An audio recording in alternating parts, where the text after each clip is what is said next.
Um ônibus elétrico tombou na tarde desta quinta-feira na região central de São Paulo, onde deixou 3 pessoas feridas.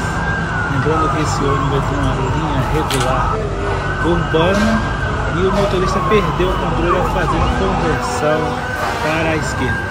O corpo de bombeiros no local fizeram o resgate e o rescaldo aí do princípio de incêndio que o mesmo começou.